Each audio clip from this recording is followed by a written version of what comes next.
Hello there. So this is my last video of 2017. So I hope that I don't disappoint with it. Fingers crossed. I am just so overwhelmed with what's happened over the past year, and I just want to thank all of you for that. Everything that's happened is just amazing to me. I've had so many opportunities come my way, and I'm just really grateful to you all so much for that. So thank you incredibly much. I've mentioned this in a previous video. Next year, in the new year, I'm going to be doing a 100,000 giveaway, which if you will follow me on Instagram, that's where I'm going to be having all of that. So make sure you follow me there. I also wanted to quickly show you before I start the video that I am in a Doctor Who book, which is really cool. That's me in the book. That's me right there. It's my art in that book. You see, how cool, my art's in a book. And if you're just a fan of art in general, there's just loads of like fan art. Look at this, look at that, someone has made that. Like, what? That is insane. Now, today's video could be either completely exciting or a complete disaster. We will allow you to be the judge of that.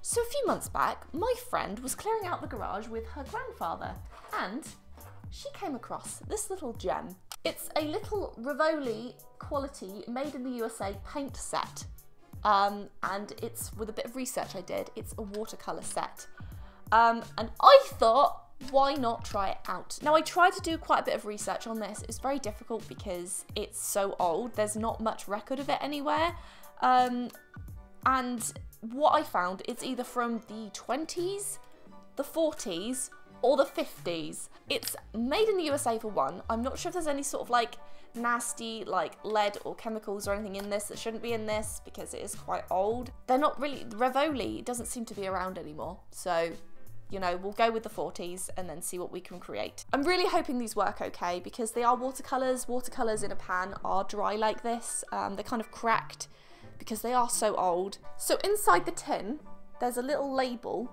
They are very dry, but they're watercolours, so I'm thinking with just a little bit of water they should activate the colours okay. It says they were made by Glen Tint and Chemical Co. in Glenside, Pennsylvania. So I didn't actually research that. I should have done that, shouldn't I?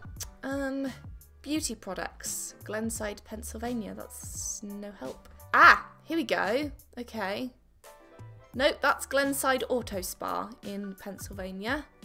Here we go again. We've got a whole bunch of these. This one says that it's from the 30s. There was another Pinterest post that said it was from the 40s. Another one said it was Etsy. I think I found an Etsy listing. I'm gonna say they're about 70 to 80 years old. I could be off, but that's what I'm gonna go with. But we're gonna test them out, see how they work, and just have some fun. Let's go. So before I painted anything, I decided that I would swatch them on a little bit of watercolour paper. And I was incredibly shocked at the fact that they weren't that muddy. I was kind of expecting a more like flaky, muddy look from these watercolours because, you know, they are old. They've been around for a long time, and I just, you know, I didn't expect much from these. But wow, I was incredibly shocked and very impressed, if I'm being perfectly honest. Obviously, there's not the widest range of colours here, so, you know, it's just a very basic paint set. I mean, I think it might have been for kids. From what I was reading, it might be a kids' watercolour paint set. That being said, it's very good quality for a kids' paint set, especially being as old as it is, and I would definitely say that it's probably better than what you can get for kids Crayola-wise nowadays. So I decided to paint a galaxy with these particular paints. I did it in like a purpley blue colour because the purple was my favourite out of all of these. It was incredibly vibrant and pigmented, and I just thought that they worked really nicely together. The black was incredibly opaque. It was all very vibrant, and I don't really know what else to say other than I was shocked, quite frankly. And I just thought that it came out really well. It went on the paper nicely, and I decided that I would compare it to my current Winsor and Newton paint sets, which are also kind of in, you know, in a little pan. They're all dry watercolours, they're not like a physical liquid watercolour. So I did the same kind of thing, but I did this one in like green and blue, and honestly, there really wasn't all that much difference in the vibrancy of the colours, as you can see.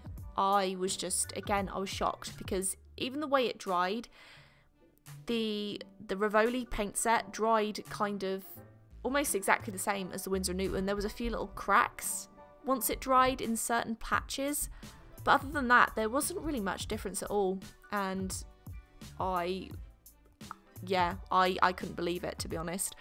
So I don't really know what else to say, really. I was just really impressed with these, and it shows that, you know, decent quality stuff can really come from, you know, many years ago. Fingers crossed there's nothing poisonous in these particular paints. Don't really know what else to say, to be honest.